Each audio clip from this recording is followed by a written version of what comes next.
Welcome to Timeless with Julie Hartman, or as I should say, buongiorno, and welcome to Timeless with Julie Hartman, because as some of you know, I just got back from a vacation. Believe it or not, I actually take a vacation sometimes, and I went to Spain and Italy, Madrid and Rome, to be specific, and I am very happy to be back and to be with you. It is especially great to see my dear Shanzi. Hello, Sean. We've got him in the producer's dungeon. Ciao, misinformation. Bella. I've barely seen him because, I try to avoid him so that our interactions on the air are very spontaneous and genuine. So, buongiorno, my dear friend. I'm sure you... Ciao, Bella. Ciao, Bella. I'm sure you relished the time without me, but I'm back. I'm back to bother you. It's Monday, April 15th, 2024, and you can call in if you wish at 844-861-5537, 844-861-5537. And of course, as always, you can use the chat if you so please. We've got a lot to discuss today. The first, of course, is Iran attacking Israel. You're gone for a week and so many things happen. O.J. Simpson also died in the time that I have been gone, which I'm going to actually discuss because I had a very weird way of finding out that O.J. Simpson died. But we'll be talking about Iran attacking Israel. Then we will be discussing a new New York Times Siena poll, which is very favorable to President Donald Trump. I've covered some of those New York Times Siena polls and what they reveal, and this one is perhaps the greatest boon to the former president and his candidacy of any of the New York Times Siena polls. And then we're going to end by talking about one of my favorite sculptors who I discovered when I was in Rome. And his name is Gian Lorenzo Bernini. And I like to call myself a Bernini queenie after encountering Bernini. And by the way, I was very careful to note how to pronounce his name, because some people have given me a bit of a hard time at times about the way that I pronounce certain people's names. As I say, I'm unapologetically a white woman who cannot pronounce things in other accents, but this one I was able to pronounce pretty well. But first, I want to just start, as always, with some random thoughts about my Europe trip. And I will be talking about that a lot this week. Also, we'll be discussing it on Dennis and Julie. Please stay tuned for those episodes because we'll be covering all of those things. But I mentioned that O.J. Simpson died in the time that I was away.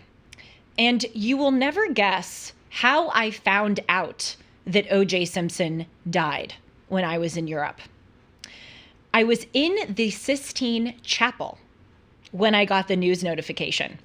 And so you are not allowed to take photos in the Sistine Chapel, and you're not allowed to use your phone. You're actually also not allowed to talk, which, by the way, I think is great. One of the things that I observed on this Europe trip is that we are totally enslaved to photos as a society. Like everywhere we go, we feel like we have to take a picture. And if we don't take a picture, then we're somehow missing something. We're totally enslaved to these things, and it diminishes our experience.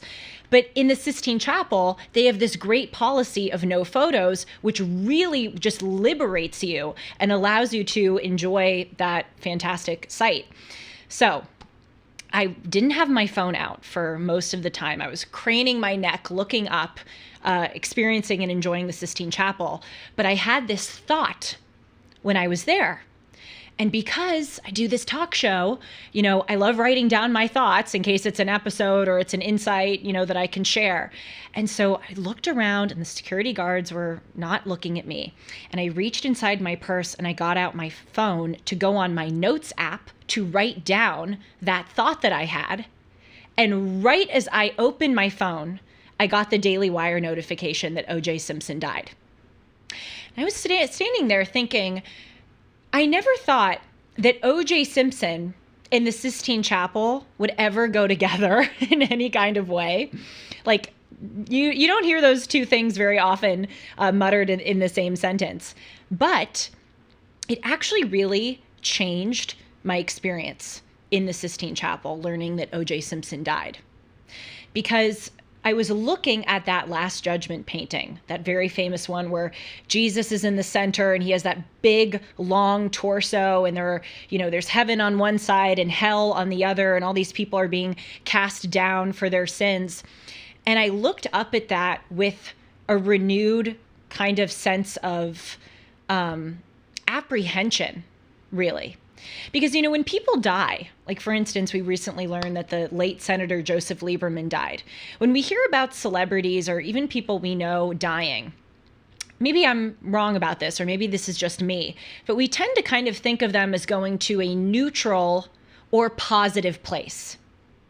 But when someone like O.J. Simpson dies, you really wonder where he's going, I mean, at least I did when I was there in the Sistine Chapel. So I started thinking like, oh my gosh, what if he repented for his sin before he died? Does that mean he doesn't go to heaven? Does that mean that he goes to purgatory? If at the end of his life he was truly remorseful? By the way, I don't think he was. Not that I knew O.J. Simpson, but he just doesn't strike me as the kind of guy who would ever admit to himself or others what he did and feel any kind of remorse for it. But anyway, I was kind of contemplating all of these questions, and it really elevated my experience of the Sistine Chapel, and standing in front of that Last Judgment painting made it very real that this is a reality that all of us face, where we will go when we're gone. So you weren't supposed to take out your phone at all? No.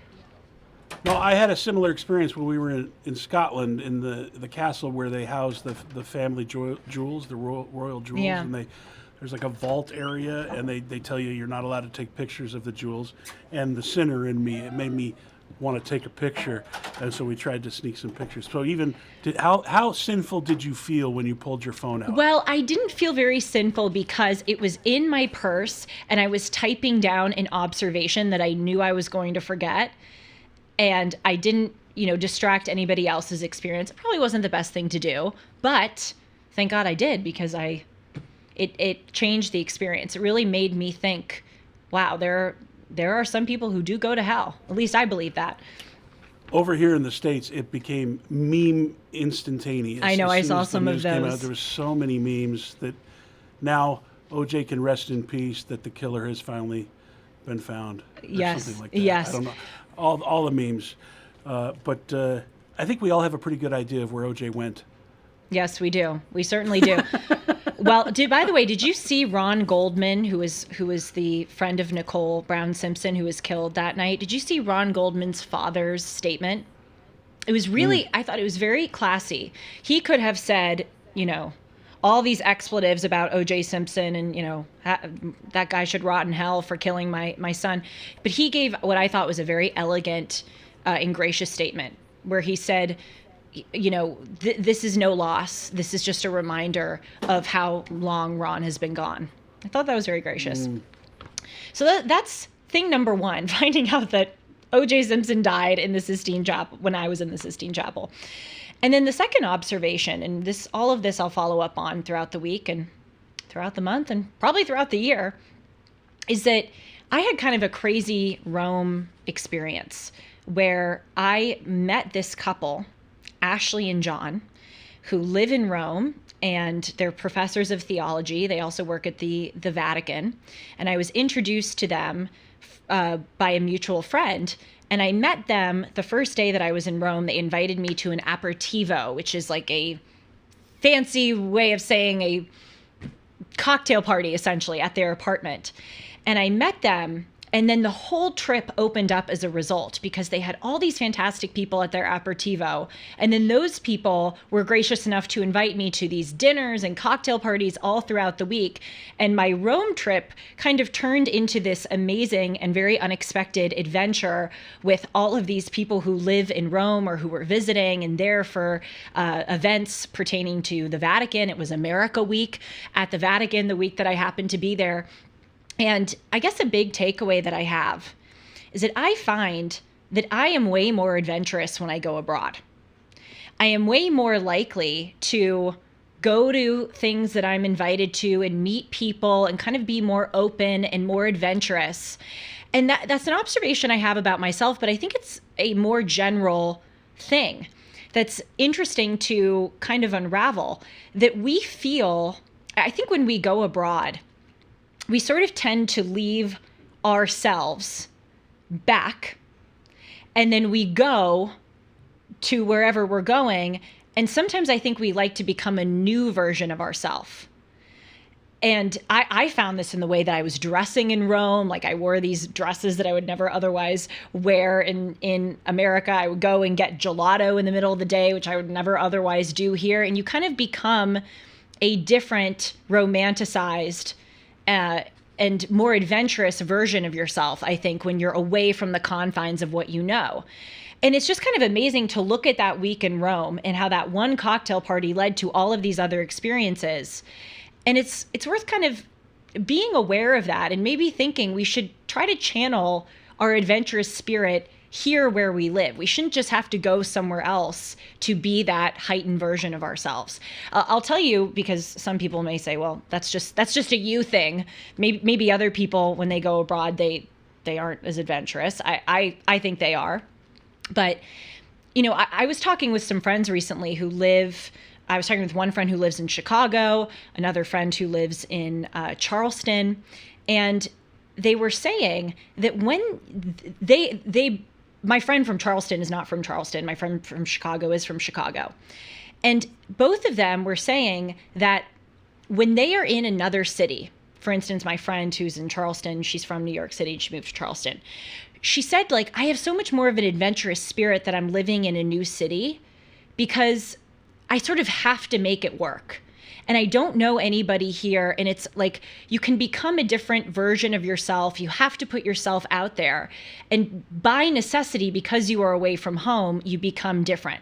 And then in my friend in Chicago, she wants to move to somewhere that isn't Chicago for the exact opposite thing.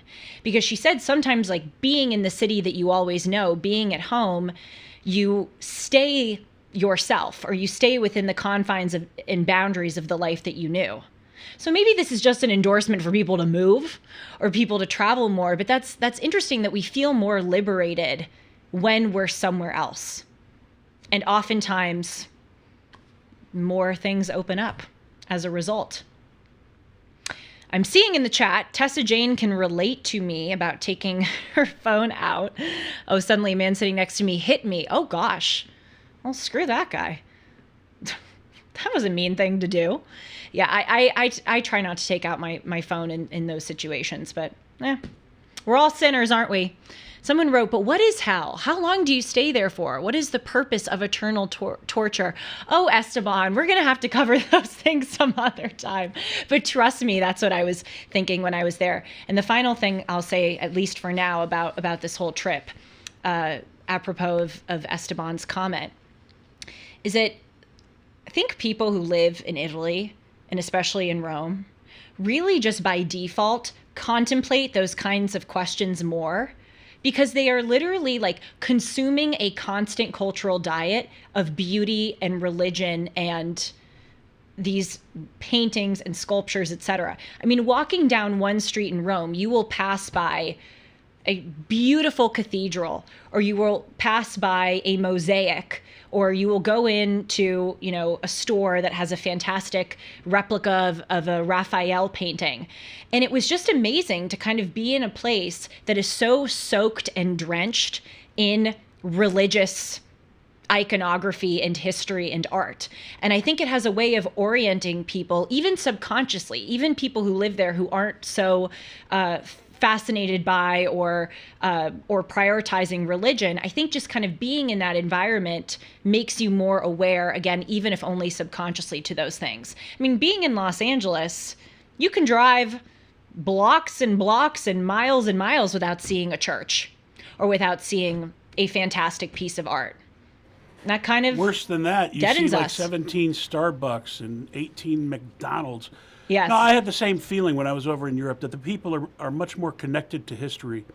Way more. And they view Americans as babies. That we're yes. We're they like laugh at infants us. in the world. Yeah. But because of the structure and the history all around them, they are much more connected to the history. Yes. And being a part of it. Yeah.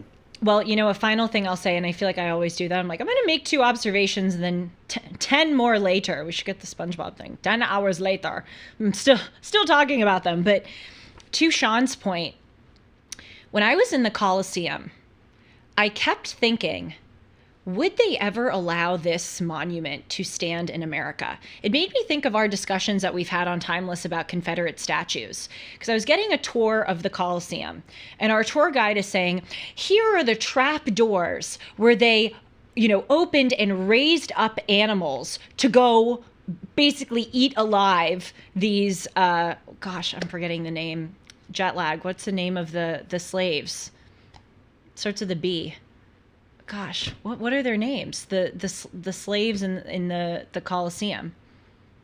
Gosh, this is embarrassing. Well, when you're live, you let out all of your embarrassing moments. The gladiators are not a B, a G. Gladiators, the gladiators. Yes, I don't know why I said B. It's an upside down G. I was ready with gladiator, and you said B and threw me off. Forgive me. I think it's all like, right. I don't know. Are you not entertained?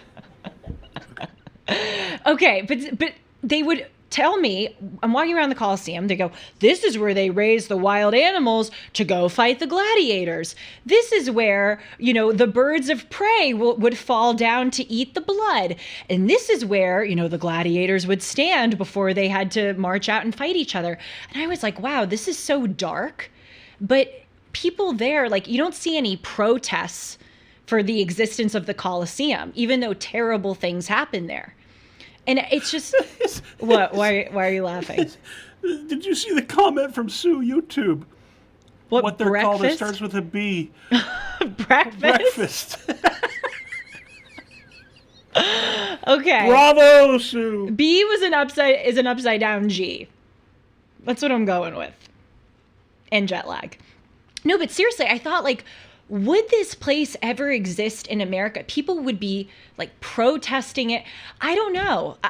Because again, with these Confederate statues discussions, I mean, look, in the New York City Hall, that Thomas Jefferson statue is removed. Thomas Jefferson, of all people. Theodore Roosevelt, his statue was removed in front of the Natural History Museum in New York. It's not just Confederate statues, but it's people like associated, quote unquote, with anything that was bad and defective about the past. But then here in Rome, they have an understanding, they understand that the scope of human history is long and complicated, and people did really bad things, but there were also really good things that happened in the Colosseum. For instance, in medieval times, the popes at the time, I should say, converted the Colosseum into a shelter for the homeless and for beggars. And so it just made me think about how many of those individuals in Italy, because of the surroundings, as you say, Sean, have a more nuanced understanding of history. Whereas we, sheltered all the way over here in America, we really do just tend to see things as black and white. Anyway, again, listen to Dennis and Julie for more. I have so much more to say, but I'm going to keep it at that for now.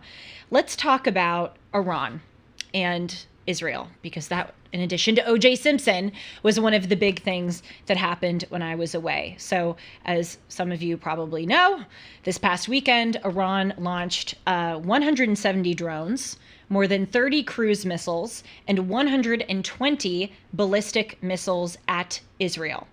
And Iran said that this was retaliation against the Zionist regime, as they refer to Israel, for a few incidents that happened over the past few months, most notably on April 1st, Israel drone striking several IRGC, Iranian Revolutionary Guard Corps, that is, commanders in Syria.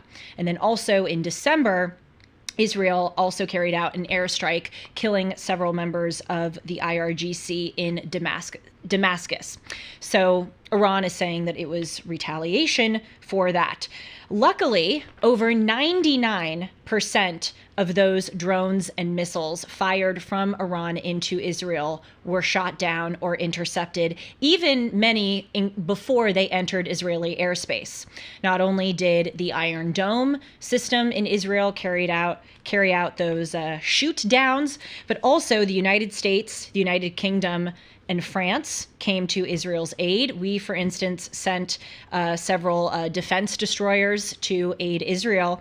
Even Jordan, interestingly, stepped in and helped, shooting down many of those missiles and drones. This is according to the IDF. And no one died. 31 people were treated for relatively minor injuries. But still, this was obviously a hugely terrifying and escalatory event. Now, we shouldn't be shocked that this happened because President Biden's little warning of don't a few weeks ago was not particularly firm and scary. That's, of course, when President Biden was asked what he would say to Iran, given that there was U.S. intelligence that Iran seemed to have been planning an attack. And President Biden literally just went, don't, in his like old man grown way of speaking. Yeah, that really terrifies the Islamic Republic of Iran.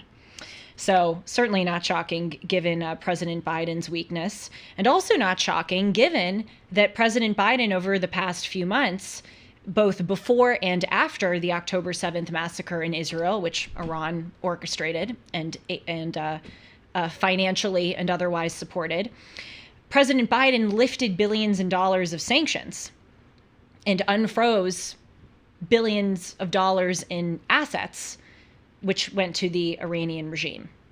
And so whether that went to aid or not, one of their cover stories is that, the unfrozen assets went to humanitarian aid in Iran.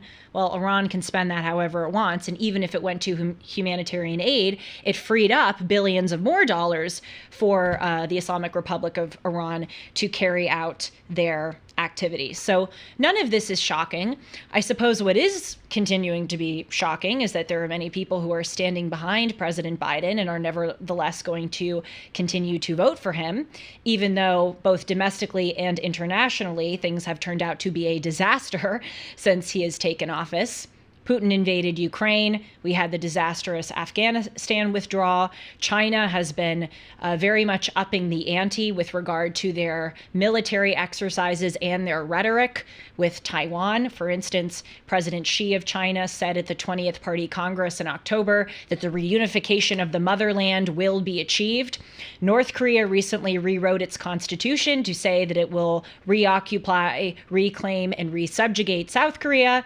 And then we have this war in Israel and Iran, stepping in and carrying out these terrible drone strikes. Let's watch a video of the White House National Security Communications Advisor John Kirby when he was asked about this event. A lot of people watched what happened in the skies over the Middle East overnight, and they are wondering this morning, has this now escalated into a wider war? I don't think there's any reason that it needs to. But has it? Are we now in the midst of a wider war? The president doesn't believe that it needs to move in that direction whatsoever, Kristen. The president doesn't think that it needs to. Well, that's giving the president doesn't identify as if it's going to turn into a wider war. The question was not, does it need to? The question was, is it going to? Unbelievable. Also unbelievable, but also very believable at the same time. We saw that there were several, quote, anti-war activists at a Democratic National Committee event in Chicago. And this is how they reacted when the attack on Israel was happening. Hands off Iran! Hands off Iran! Hands off Iran! Hands off Iran! Hands off Iran! Hands off Iran! Hands off Iran! Hands off Iran! What a great country we live in, right? Such great people. I was talking with someone the other day who was asking me why I support President Trump. That was quite the discussion. And this person said, well, I don't like the kind of people who President Trump empowers or ignites. And I said to her, do you like the people who President Biden and the left ignites? I mean, I don't think there's much of a comparison. Certainly there are terrible people who are ignited, by the rhetoric of former President Donald Trump, obviously. But my gosh, I mean, there are scores of these individuals now in the United States, a very large component of the left, who really believe that and are advocating for that. Hands off Iran. That video just made me realize a truism in life that I will forever live by. Anything I hear shouted through a mask, I don't need to hear it. Oh my gosh. I just assume it's wrong if I hear That it is shouted so through multiple funny. masks. That is so funny. I didn't even realize that. You're right. Oh my God, look I've at that never heard girl. anything shouted through a mask that I needed to pay attention to. Look at that girl. That's not even a mask. That is like a, what is that? Oh my gosh. Yeah, don't even assume that that's a like woman. what How dare you? firefighters You wear. could be misgendering whatever that is. Oh yes, whatever that is. Oh God. Oh Shanzi, you're so awful. No, that's literally like what firefighters wear when they're going in to put out a fire. Oh my goodness. But I have done shows in the recent past on Iran, and it is really worth noting that Iran right now, we forget this, but it's a staggering thing, was not the Iran of 50 years ago. In fact, Iran at one point in its history was very pro-US and very pro-Israel.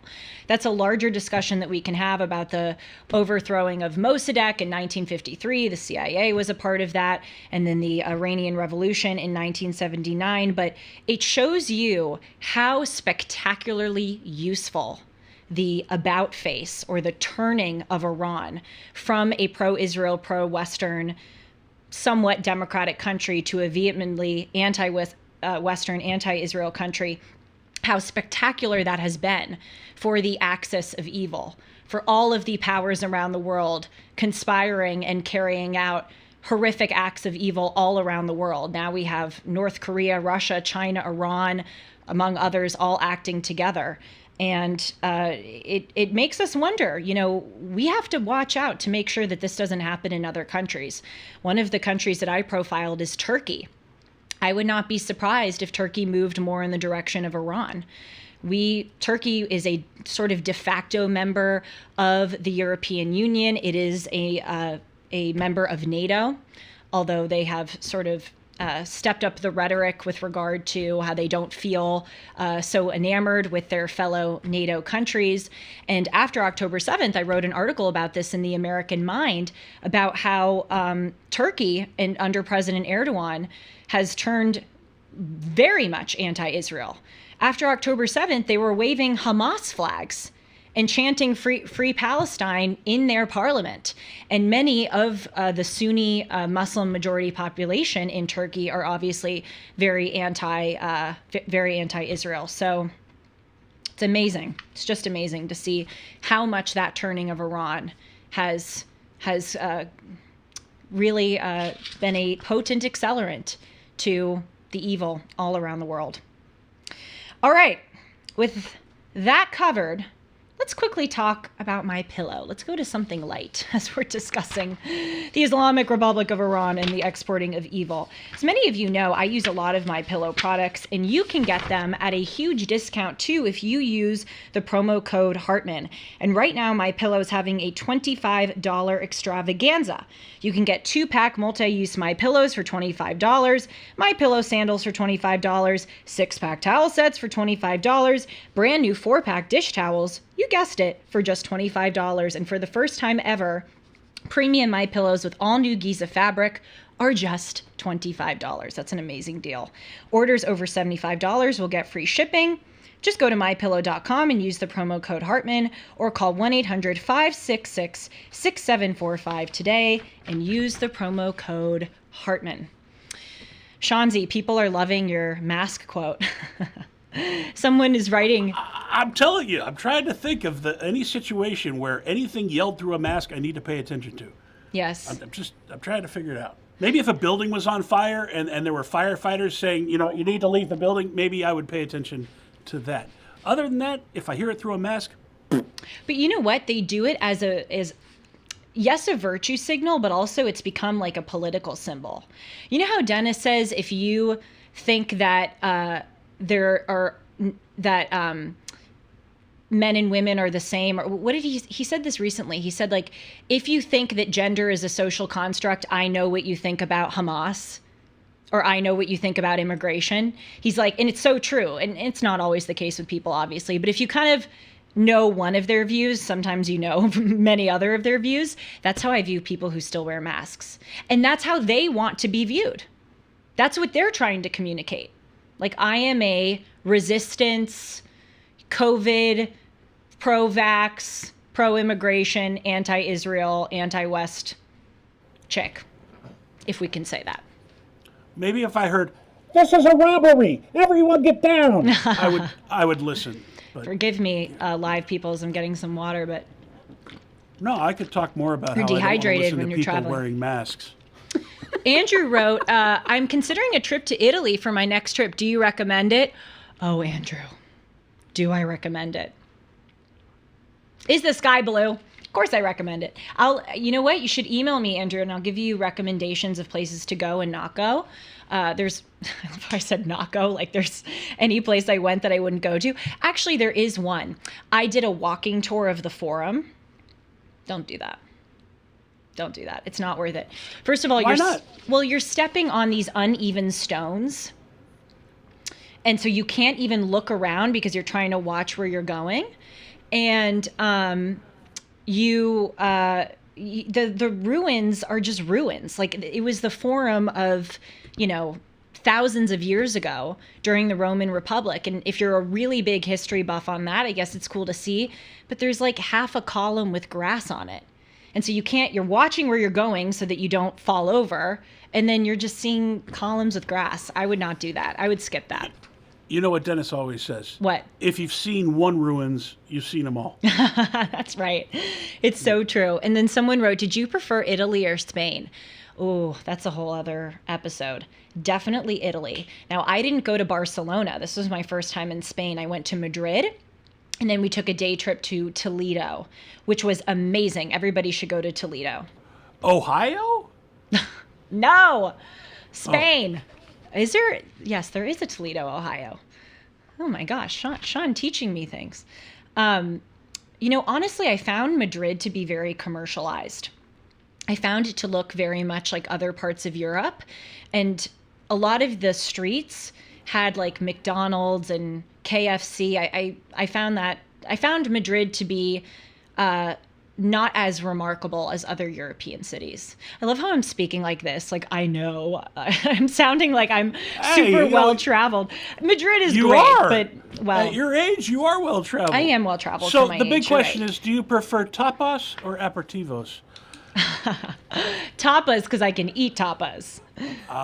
But the food at the aperitivos are very good. Tapas are very good.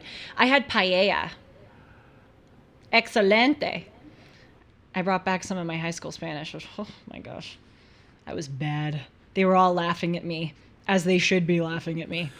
I was joking with Alejo about the weird random words I remember from high school Spanish. like what? Zanorias. That's carrots. I don't know why I know that. That is I so know funny. I don't remember. Biblioteca is library. Yeah. I'll tell you one I remember. Pues. It means Pues? well.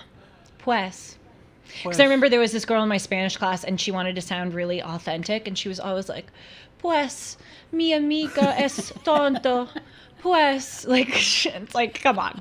I wouldn't speak like that. Okay, let's talk about Orange Man Bad.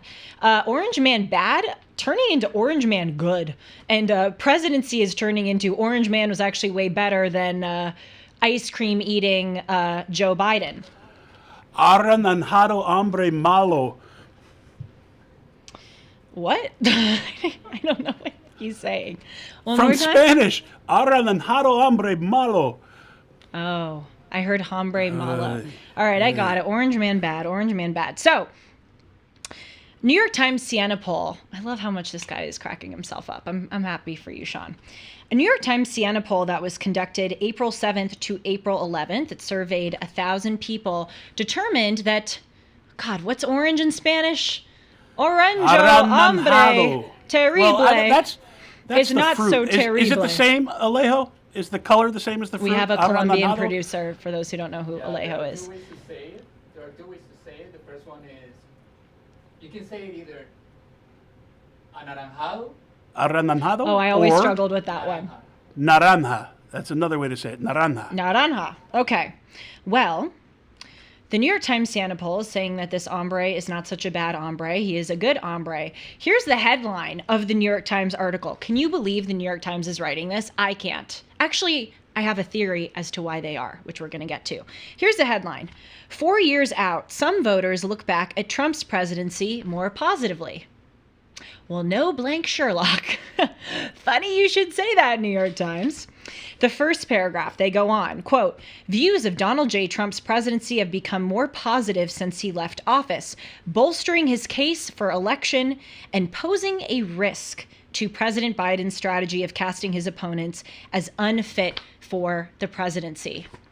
Okay, thank you, New York Times, for saying the quiet part out loud. But then there's a funny next line. They had to throw in something bad about President Trump. Quote, while the memories of Mr. Trump's tumultuous and chaotic administration have not significantly faded, many voters now have a rosier picture of his handling of the economy, immigration, and maintaining law and order. Well, if they have a rosier picture of his handling of the economy, immigration, and law and order, then maybe they don't view his presidency as, quote, so tumultuous and chaotic. Like, those things do not accord to a tumultuous and chaotic presidency. But you know what? At least they're taking these polls, and at least they're revealing the truth. Now, of course, they have those disclaimers that, you know, there's variation because it's a small sample size, but I think we can all agree that most of the country generally is feeling this way. So I guess it's good for them for acknowledging it. Here's one of the first pictures I want to show you from this New York Times Siena poll. It profiles how views of Donald Trump on various issues have changed. And in nearly every single category, he has gone up by significant percentage points. Handling of the economy, thinking he left the country better off, law and order, get a load of this one, his handling of unifying America, people voted up for him on, his handling of COVID, his handling of the Supreme Court, and this one is amazing, absolutely amazing. The largest increase in percentage points from 2016 to 2024 was in the category of, quote, think electing him is a safe choice. So more people are coming around to seeing that they believe that electing him was a safe choice. The only area, according to this poll, where he went back is think he respects women. That's not a surprise given the whole hush money Stormy Daniels payment thing that has come out. But voters don't really seem to care about that very much as their country and the international order is sliding down a dark hole. Let's look at another picture from this New York Times Siena poll. Let's see. Do you generally remember the years that this candidate was president as mostly good or mostly bad years for America? Amazing. Look at the differences between Biden and Trump. 25% of those polled say that Biden is, quote, mostly good for America, whereas 42% say that Trump was mostly good for America. And then there are similar numbers for those who kind of are so-so, not really good, not really bad. But then we see another amazing statistic. 46% say that President Biden has been mostly bad for America, whereas only 33% say that Trump has been mostly bad for America. There are also these parts of the article where people are saying that they are less concerned with offensive things that Trump has said. Many also say that they are less concerned of or less scared of what Donald Trump might do if he is elected. And I think, as I said, this is very kind of duh, honestly. Like, I think a lot of people, since President Biden has taken office, they've seen what's happened with the rise of crazy leftism, with DEI, transing the kids, lowering standards, Oregon saying finding one right answer in math is white supremacy, the border being surged. They see that the Democratic Party, which saying they're defending democracy for Trump, they're not so democratic. as evidenced by every single Democratic senator voting against an amendment that would have barred illegal immigrants from being counted in the census. I mean, people are seeing the light. It doesn't mean that everything that Donald Trump did or does is, spectacular or worthy of admiration, but he was a fantastic president, and God willing, he will be a great second president to pull us out of this rot. To go back to, we were talking about Europeans see things differently, and they're more connected to history. And I know we are, or at least our media is over here, obsessed with Trump v. Biden. Yeah. And I wonder what people in other countries think. Like, I'm sure it's a big deal who the president is, but are they consumed with this? Like, our top stories, if you go through the list, the top 9 stories about Trump being on trial and juror this and juror that, and Biden's reaction to all. I feel like we're obsessed, like unhealthfully obsessed with this. Like, I don't know. No, you're right. I think there's a part of this country which is unhealthily obsessed. But, I actually think a lot of people don't care so much anymore. I've been talking with a lot of my friends, and they're like, I'm just so over this. Like, they say they don't even read the new headlines that come up about Trump's felony charges. And I have to say, I mean, I obviously have to do this to cover it for the show, and I do have interest in it. But and I obviously very much care, who is elected in November. But I sort of relate to this, like, it's just so much all the time. So many news stories about these two. We know who's the better president. The evidence is in. Let's just quiet the noise and get Trump back in and try to turn this country around. I think we should say it this way from now on, thanks to Hombre naranjo malo. Thank you, Esteban. Gracias. I always had that thing in high school. I always spoke in Spanish and an Italian accent. And now going to Spain and Italy, I guess that's heightened. Speaking of my travels, I would like to end today by talking about one of these sculptors who I was totally enamored with when I discovered him in Rome. And that is Gian Lorenzo Bernini. As they say it so beautifully, Bernini. And I've been calling myself a Bernini queenie after encountering his work. For those who are new to Timeless, A, welcome.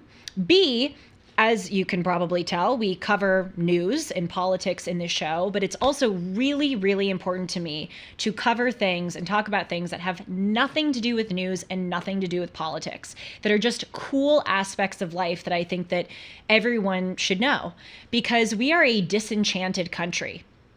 It's really a big problem with us, where we don't have a sense of vitality and zest for life. And there are so many cool things and people and artists and handwriting analysis experts and magicians and who else have I had on my show? FBI and CIA agents. Life is a spectacular array of options. So it's very important to me to bring some of that. And this guy, Bernini, holy moly, talk about spectacular. When I saw some of his statues in the Borghese Museum, I took out my notes app, as I did in the Sistine Chapel, finding out that OJ died, and I wrote one sentence, and that is, human beings can do superhuman things. They can. If they put their mind to it, if they are doing it in service of something higher than themselves, and if they really work hard and learn and prove themselves on their own merits, they can do superhuman things. So let's look at this guy. This is a self-portrait of Gian Lorenzo Bernini. He lived from 1598 to 1680. So he was right after the time of Michelangelo, or as I have been told, Michelangelo. Apparently that is the proper way to pronounce it. Michelangelo lived from 1475 to 1564. And so Michelangelo was obviously one of the most famous Renaissance artists. People don't really know this about him because Michelangelo was most famous for painting the Sistine Chapel, but he was a sculptor first and foremost. That's why, by the way, a lot of the figures on the Sistine Chapel are very muscular. and there's a lot of focus on the figures as opposed to like the natural surroundings, it's because Michelangelo was a sculptor first. But Michelangelo lived during the time of the Renaissance, where the priority in art and in sculpture was to glorify and sort of make perfect the human body. Make the human body look incredibly elegant and flawless. And that proved the magnificence of the human body, but also the magnificence of the sculptor. Also, huge white supremacist. I don't know if you knew that.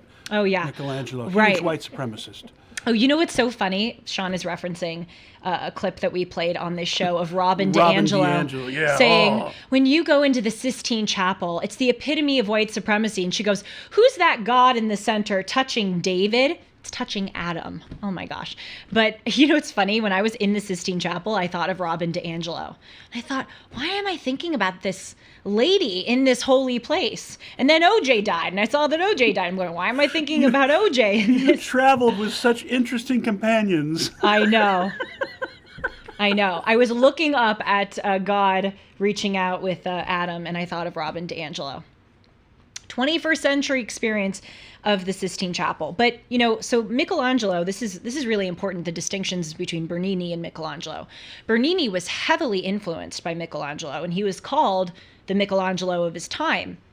But Bernini was a Baroque artist, whereas Michelangelo in the Renaissance focused on the perfection of the human body. Let's look, for instance, at his very famous statue of David in the contrapposto stance. It's very elegant. It's obviously, you know, magnificent in terms of the execution and the anatomy of the body. But it's sort of like a museum piece. It's elegant, it's perfect, and it's kind of like distant from you a bit. There isn't really emotion in it. The Baroque was different. The Baroque was much more opulent and prioritized emotion more than the Renaissance. And we so see that in Bernini's work. Bernini's work, if nothing else, just projects emotion and movement, crucially. It's not these like perfect stances. All of his work, there is intense movement. There's an action happening right at that very moment. But just a super quick continuing background of Bernini. He was commissioned by several popes to work on various pieces of art, not just Catholic art, but as you're going to see, sculptures that are from Greek myths, which are spectacular. And then Bernini was actually commissioned by one of the popes to build a symbolic structure over the tomb of St. Peter in St. Peter's Basilica. And that is the main canopy in St. Peter's Basilica that Bernini did. He also did some other pillars and statues in St. Peter's. He also worked very much on the facade of St. Peter's in the Vatican. But then he fell out of favor with the Pope and he didn't finish some of the projects, and that was a time of turmoil. And but then at the end of his life, he was continuing to be commissioned to do these fantastic works. Quick thing personally about Bernini, because it's always interesting to learn about the inside lives of these individuals. Bernini was a very pious man. I mean, in order to create such spectacular religious art, you not only needed to be insanely talented, but you needed to be so sincere and deep in your belief to want to do that and execute it in such a holy way.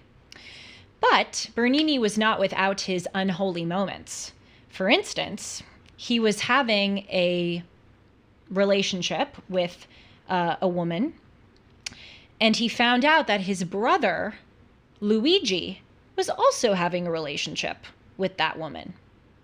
He then went and chased Luigi. I love this, it's so Italian. He went and chased a Luigi all around Rome, like literally was chasing him all around Rome when he found out, to beat him up. And then Luigi found refuge in one of the great churches, the Santa Maria Maggiore, which, by the way, Bernini is buried in. Luigi fended off the physical threats of his brother. But then Bernini sent one of his henchmen to go slit the face of the girl with a razor. and that person marred her face for having the affair. She was put in prison for adultery. Bernini was put in prison for having a henchman try to and successfully slit her face. But then, because Bernini was such a fantastic sculptor, the Pope, maybe not formally, but essentially pardoned him, and then he continued his work. So if I were a super radical leftist, I wouldn't continue to even talk about or acknowledge the brilliance and genius of Bernini because he did such a terrible thing. But since this is a nuanced show, we can walk forward with a nuanced understanding of this guy, and nevertheless a deep admiration for his absolute brilliance. By the way, I just want to tell you how much I view myself as a Bernini queenie. I went to the Borghese Villa first. I had a whole day of Bernini, and I didn't even realize I was going to have a whole day of Bernini because I knew about him before, but I really fell in love with his work in the Borghese. And then the whole rest of the day, I went all around Rome just to find other Berninis. So started off in the Borghese with the statues that we're about to see. Then I went to another church, the Santa Maria della Vittoria, to see another Bernini, which we will see. Then I went to the Santa Maria Maggiore where Bernini was buried to see where Bernini was buried. Then I went to St. Peter's to see the canopy and another statue, which we'll look at. And then I went into a bunch of random churches to see these tiny graves that he created for these relatively anonymous individuals. So I'm a Bernini groupie. And if you are too, please write in the chat and please email me because I want to talk about this guy. Yes. I've been sitting on a dad joke for almost 10 minutes and I can't take it anymore. Of course, we need your dad joke. It's very hard to make it as an artist. Most artists are Baroque. Boom! Tell your broad one. Oh, well, it requires the setup that you were saying. You feel so free. You feel so free when you're abroad. And I'm thinking to myself, when are you not abroad? Boom! We need a sound effect for him. I feel like we need a chorus of laughter. Those are good. I'm proud of you. Remember, we were talking about studying abroad in this show, and you go, I love studying abroad. And then 10 seconds later, yours truly got it. Getting faster. Okay, let's look at a few Berninis. Don't worry, I'm not going to do all of them. I'm picking the top 4 or 5. But once you get down the Bernini rabbit hole, I'm telling you, you will not be able to pull yourself out. This was one of the sculptures, which was commissioned by the Borghese family, a very wealthy family in Rome. They had ties to the papacy. Pope Paul V was a Borghese. Many famous cardinals were Borgheses, and they were very into the commissioning and perpetuation of the arts. And thank God, people love to in America go, all these rich people and commissioning, the arts, they should have given all that money to the poor. Okay, point taken. Obviously, people need to be helped, but thank God there was so much of these commissions because we are left with these eternal, fantastic gifts. And here's one of them. This is called The Abduction of Persephone. I mentioned that Bernini was commissioned to do sculptures not just Christian in character, but also about Greek myths, because in the time of the Renaissance, it was pulling from the past, and especially Greek and Roman antiquity. And so this one, as I said, is called The Abduction of Persephone, also sometimes called The Rape of Persephone, but actually the more accurate translation is The Abduction. And it comes from this Greek tale where Pluto, who was the god of the dead, and he rules over the land of Hades, which is the land of the dead, abducts Persephone, who is the daughter of Zeus, who's very beautiful, and Pluto wants to take Persephone back into the underworld for, him or for her to be his wife. And so she does not want to be abducted, obviously. And we see this fantastic moment of action and emotion in this sculpture. So here it is in full. By the way, these are my photos that I took in the Borghese Villa. Let's zoom in on the thigh of Pluto. Look at that thigh. This is sculpture. This was made out of a huge block of granite. You know, I really think and I've talked about this on this show and on Dennis and Julie, I didn't always appreciate art and sculpture. When my mom would take me to museums growing up, I would sit in that like center area and kick my legs and roll my eyes and want to leave. I have since fallen in love with great art and sculpture, and even tapestry I discovered in Rome, fantastic tapestry. And I really think the key to it is appreciation of what the artist had to do to create that work. And we look here, starting with a huge block of marble, chiseling it away, and making the human body look so realistic. Look at those veins, those muscles. I mean, it is perfectly done as a human body really is. And even more than that, you get this profound sense of movement. I mean, Pluto is carrying Persephone, and we get this sense that he is lunging forward. Those muscles that are bulging gives this sense of great movement and action. I'm so jealous of you. I'm jealous of me too. Your pictures do it justice, but and you said granite, but it's marble, right? This is made from a block of marble. Think did I say granite? It's marble. Yeah, thank you. Think about the amount of time it took to create this. The linen looks like linen. The muscles look like muscles. And the hardest thing about a statue is the negative space. The space where there isn't anything, like that arm sticking up there. The balance of all of that to not crumble or break. And if you make one mistake, exactly. If you made one mistake, you can't, you either have to like make the body smaller, or you can't just super glue on another piece of marble onto that. But that thigh, the movement of that thigh, the twisting, as you say, Sean, of the bodies, while making it the anatomy of the human body perfect as it is twisting. The drapery, and look at that, there's folds in that drapery. Do you know how hard that is to do?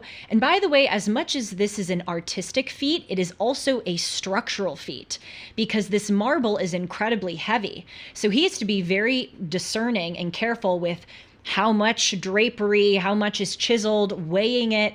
Utterly spectacular. And look at Persephone's feet. They're so delicate. They look exactly like human feet. Look at the arm and the vein running across the arm, the different muscles. I mean, the pictures don't even do it justice. I would go up and look at the way that Bernini would do the elbow and the ankle. And like those, you have your elbow, but then you have that little bone next to your elbow. He did those so well. Just spectacular. Let's look at perhaps the best and most famous part of this sculpture, the hand. That is the hand of Pluto grabbing Persephone's thigh. Look at that imprint. That is so hard to do, and yet incredibly realistic. Also, her hair. Yes, that's a great zoom in. Her hair, if we zoom back out, we can see is twisting in the wind. It's not just that these bodies are in movement. You can get a sense that she's pushing off of him, he's lunging forward, but you get a sense that there's wind, and the hair is like a corkscrew and flies back. Just exceptional. Another part of this piece is the three-headed dog, and that's a symbol or a character in ancient Greek mythology, the three-headed dog. That is so incredible. The hairs. I mean, this is just spectacular work for him to so finely carve out those hairs and make them look realistic. And I got up so close, and God bless the Borghese, they didn't bark at me. Usually at museums, you get too close. They really let you explore the sculpture. And I looked inside the mouth of the dog, and Bernini even carved the ridges at the top of the mouth. He even carved the tongue perfectly. There was no inch of any of his work that was left without detail. Okay, giving you time to let the Bernini wash over thee. I feel like you can't spend enough time looking at this. But nevertheless, let's move on to David. So we looked at Michelangelo's fantastic statue of David, And I said it, that was very characteristic of the Renaissance because he looks very elegant, perfect. It's very much about the anatomy and makes, it's sort of this gilded piece. This one of David is different. David has emotion. He's in movement. And of course, this is the story of David in the Bible, King David, who met Goliath in battle. Goliath was this large and in charge giant human being everyone ran away from. He was incredibly destructive. And David takes off his armor because he knows that God is with him and God is on the side of the Israelites. And he goes up to meet Goliath, and he famously kills Goliath with one stone and then severs Goliath's head. And the whole story of that is, or the whole point of the story is that, God was on the side of David and helped David accomplish things that otherwise people would not be able to overcome or accomplish if they didn't have God on their side. So we look at this. This is in the moment when David is pulling back the sling, to launch that stone at Goliath. And again, the movement is so characteristically Bernini. It's not before the action. It's not after the action. It's not David standing on its own. It's right as that pivotal moment is happening. And the twisting of the body is a hallmark of his. You see his veins popping out, his muscles, the muscles in the leg, and then here on the side. Do you understand what a structural feat that is? To have the rope suspended in air. That's marble. That is a marvel of marble, but it's perfectly chiseled. And think about that in terms of weight. He had to be really careful that the top part wasn't heavier than the bottom part and it wouldn't crash down. And if you look at the intricacies of the rope, it really does look like rope. And you look at David's finger, his forefinger, curled around it. And when you get close, you see the way that the finger bends when you are holding something down. Your finger looks different. He even did that detail fantastically well. And then I love the face of David, which we're looking at now. That's a photo from yours truly, my zoomed in iPhone photo. I love that because look at his eyes. Again, this is all sculpture. I mean, Bernini chiseled all of this out, and his eyes look determined, a little bit scared, definitely thoughtful and understanding the gravity of the moment. But you see the way that his lips are pressed together, his brow is ruffled. You get a real sense of the might that he is trying to gather in order to sling that fatal shot at Goliath. And the hair too. The hair is great.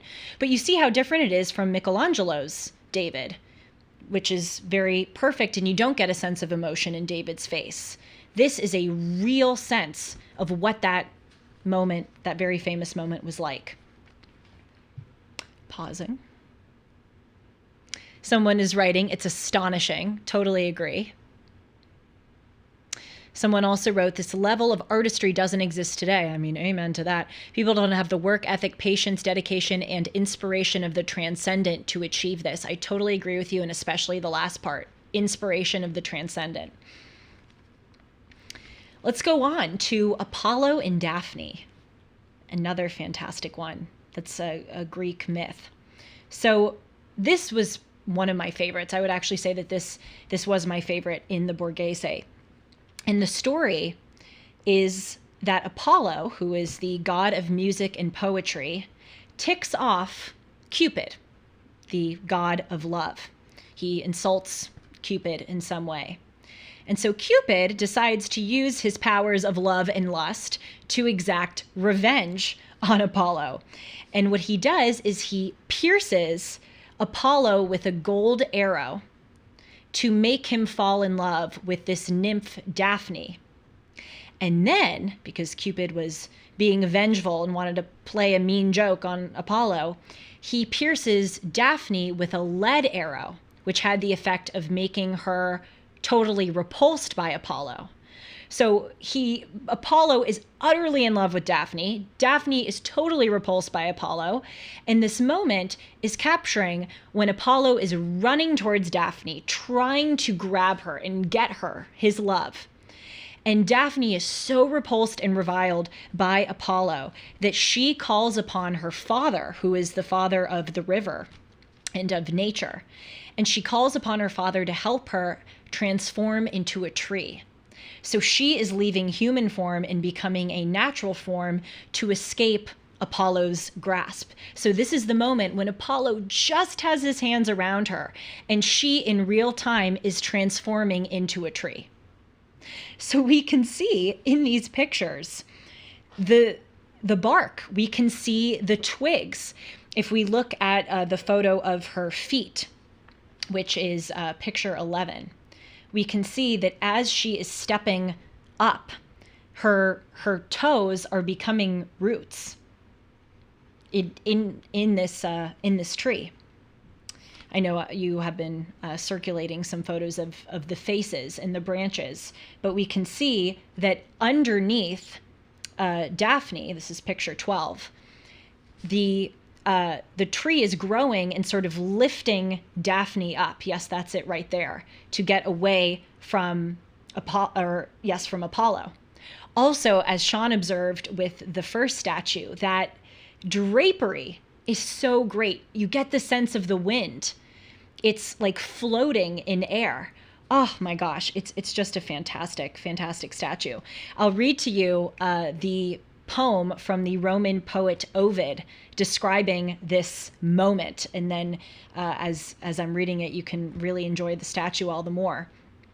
The girl was already running faster the closer he pursued her, ducking and dodging like a deer. By the way, I'm going to pause. Bernini, in creating this sculpture, very much consulted the work of Ovid to make sure that he was capturing this moment in a way that was consistent with the story, in a way that captured the dynamism of the story. So the girl was already running faster the closer he pursued her, ducking and dodging like a deer.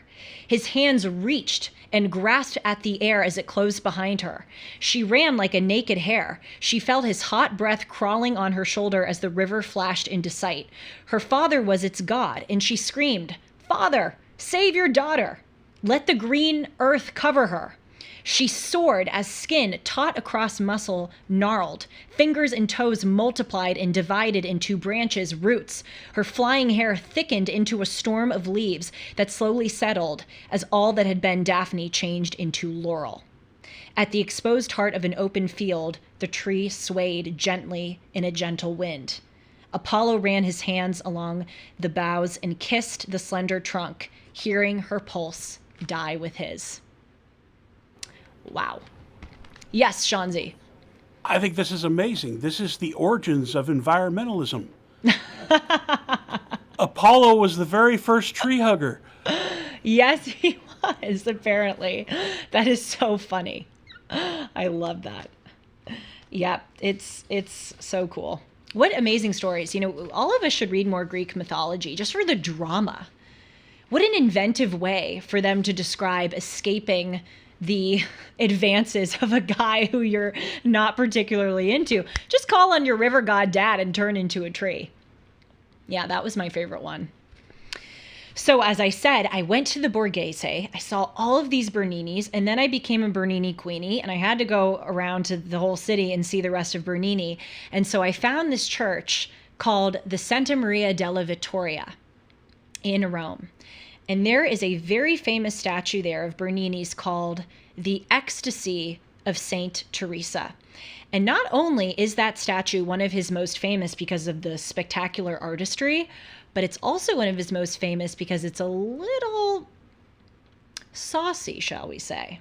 It's a little bit not the typical story or sculpture that would be associated with a pious saint. So here's the story. It's of Saint Teresa, who is a 16th century Spanish nun who later became a saint in the Catholic Church. And she allegedly had these visions of angels visiting her, and she wrote about them. I'll read to you one of these visions, which Bernini captured. And it basically is that she saw an angel who pierced a golden arrow into her heart. And she had this experience of moaning and being totally like surrendered to that. Again, it is very much not something that you would associate with a religious story. I'm reading from Saint Teresa, who is recounting this experience. Beside me appeared an angel in bodily form. He was not tall, but short and very beautiful. His face was so aflame that he appeared to be one of the highest ranks of angels. In his hands I saw a great golden spear, and at the iron tip there appeared to be a point of fire. He plunged it into my heart several times, so that it penetrated to my entrails. When he pulled out, I felt that he took them with it, and left me utterly consumed by the great love of God. The pain was so severe that it made me utter several moans. The sweetness caused by this intense pain is so extreme that one cannot possibly wish it to cease, nor is one's soul then content with anything but God. This is not a physical, but a spiritual pain. If anyone thinks I'm lying, I pray to God in his goodness to grant him some experience of it. So essentially, this angel that she saw is piercing her with this great love of God, and it is both total ecstasy and complete pain. And she says that encapsulates what one feels when they are close to God, both great pain and great euphoria. But I certainly don't need to point out to you that there are some elements of this story, and certainly the language she used in recounting it, which makes it seem a little bit like something that you would read online on the, or in what are one of those books? What's the adult Like sex novels? The trashy romance novels? Is that what you're talking about? Yeah, what's the really common one? I'm forgetting the name. But it feels like something that you would read there. How would I know? Come on, you don't know. Everybody knows. I don't. I'm just forgetting the name. But this 50 Shades of Grey? maybe that. I never saw that movie. I'm like the only one on earth who never saw that movie. Neither did I.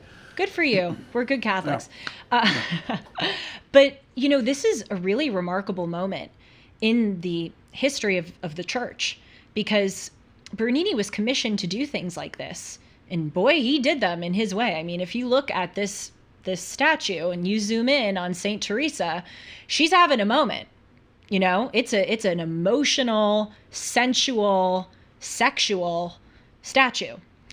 But this was during the time after the Council of Trent. The Council of Trent was called by the Catholic Church, and it was from the 1540s to the 1560s. And essentially what they agreed on was to create this spectacular emotional art to inspire religiosity. And this, many say, was sort of the turning point out of the Renaissance and into the opulent emotional Baroque, where they could really push the boundaries. A contemporary, as I said, of Bernini was Michelangelo, and even the way that Michelangelo did the Sistine Chapel sort of reflects this liberal moment in the church, not in terms of the fact that he had some sexual elements. There are no glaring sexual elements to my knowledge in the Sistine Chapel, but the liberty that Michelangelo took in sort of making the designs his own. For instance, in that famous God reaching out to Adam, or as Robin DiAngelo would say, God reaching out to David, God is in a human brain. I mean, that was not described in the text of the Bible. That was Michelangelo putting his own spin on it. He also depicts the serpent in the Garden of Eden as a woman, or as having the head of a woman. That was also not in the text of the Bible. He, in that famous Last Judgment painting, has a self-portrait of Saint Bartholomew holding out a flayed Michelangelo. And so it seemed that at the time, these popes were more liberal in sort of pushing the boundaries if it meant that it was ushering people towards religiosity. So that's that. And we'll do one final one. And trust me, I'm giving the abbreviated version to spark some love of Bernini. But I'm going to read the chat first. You must have had so much fun. I did. I can just really picture did. you just floating through Italy on a cloud. Well, I would walk into these places, Sean, and I would literally gasp. And I'm not, I'm not that type of person. Some people, they're so like enchanted with life at all times. They'll walk into a place and go, oh my gosh. I'm not usually like that. But the place is so awe-inspiring that you can't help but walk in, and I would go, oh my gosh. And Bernini did that. He really did. This one, maybe best for last, maybe the most eerie for last. This is one of Bernini's final sculptures. By the way, those early ones that I showed you of Apollo and Daphne and of Pluto and Persephone and of David, he did those when he was like 20 years old. I think he did David when he was 25. Now I'm 24 and I am totally unaccomplished. I look at that and don't you just feel like such a delinquent when you're going, oh yeah, okay, he created David at 25. Awesome. My life is going great. But this that we're about to see was towards the end of Bernini's life and one of the many things he did in St. Peter's. And this was the monument to Pope Alexander VII. And we see that it has a seated or praying, Pope Alexander VII. And this is believed to be the moment either right before or right after the Pope died. And he's praying for mercy and his going to heaven. And what we see with that marble is it's actually a curtain falling down. And it's sort of symbolic, like there's this great orchestrator of our lives, and we are the actors. Now, some people, take this kind of interpretation to mean like, God is pulling the strings and we're just his puppets. That's not how Bernini meant it. He meant it as sort of like there is this great orchestrator and we are on this stage of life and the curtain falls down when life is done. And then we look and we see the orchestrator, we see the creator, and we see what we have done in our lives and where that's going to move us to next. So this is the moment when the curtain falls down. And right there is the angel of death holding up an hourglass. How eerie. And the angel of death, the face is veiled by the curtain. And that shows, we don't know when death is coming. But death is always there. But he holds up that hourglass. That's my photo. I got in really close. And you can see the back of the head of the angel of death, but you don't see the face. But the angel of death is looking right at the hourglass. And on either side of that angel of death, we see different virtues represented, the 4 cardinal virtues. One of them is charity. This one that you're looking at right here is truth. And interestingly, in the Borghese, there was another Bernini that was unfinished. And the statue was called Truth Unveiled by Time. And it was depicted in the same way. Truth was depicted as a woman holding the sun and with her foot on the world. I'm going to have to do some more reading and research about that. I'm not quite sure why truth is depicted this way. I'd be curious to know your interpretations if you have them. But in that specific statue, we can see that there's a thorn coming out of the globe of the world going into truth's toe. And that thorn is coming out of England. And the symbolism of that is that there was the split at the time between Catholicism and Anglicanism. And Pope Alexander VII was one of those popes who was very much saddened by and against the fissure in Christianity between Catholicism and Anglicanism. And so that's representative that, the truth in their eyes is saddened and disappointed and punctured by that fissure in the Catholic Church that took place in Britain between Anglicanism and Catholicism. But going back there to that angel of death, this is the thing about art. It really, when I think about death now, I will think about that sculpture because it's so true. We don't know when it's coming. We don't know what it looks like, but it's this eerie, like veiled figure, but he's very triumphantly and confidently holding up that hourglass that none of us can escape. And then finally, look at that artistry. The person in the St. Peter's Basilica, I literally just pulled some guy aside who works there, and I'm like, tell me all about this Bernini. And he was explaining that this, out of all of his sculptures, is perhaps the greatest structural feat, because that marble of the curtain falling is extraordinarily heavy. And so when he had to chisel it and make it look so perfect, he was dealing with immensely, I mean, weighing tons and tons of marble. And it could have caused the entire thing, all the other sculptures, to fall down. So he had to do it in this way that made it look like it was floating, and also preserving the structural integrity of the whole monument. And even the skeleton looks so real, and the feet are kind of suspended back in air. It's amazing how that guy did this. But I walked away from that one, especially as I walked away from the Sistine Chapel learning about OJ's death. I walked away from that one with a sense of appropriate foreboding and fearness of death. And that is exactly what he was tasked to do, to remind people of their mortality. You're probably too young for this, but I, in my age, have sat through many a boring slideshow of family vacations.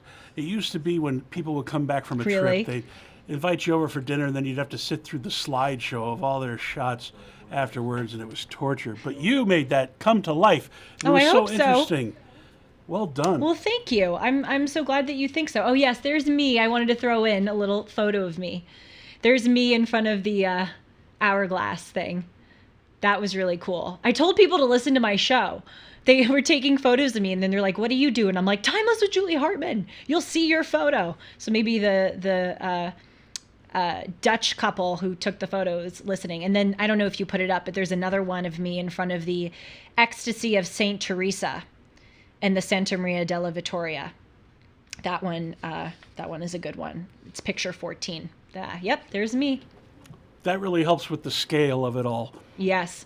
Oh, It's hard to tell how large these are until you see something like this. and what's cool about that one is you see the light up in that, gold sunshine. You see that there actually is light.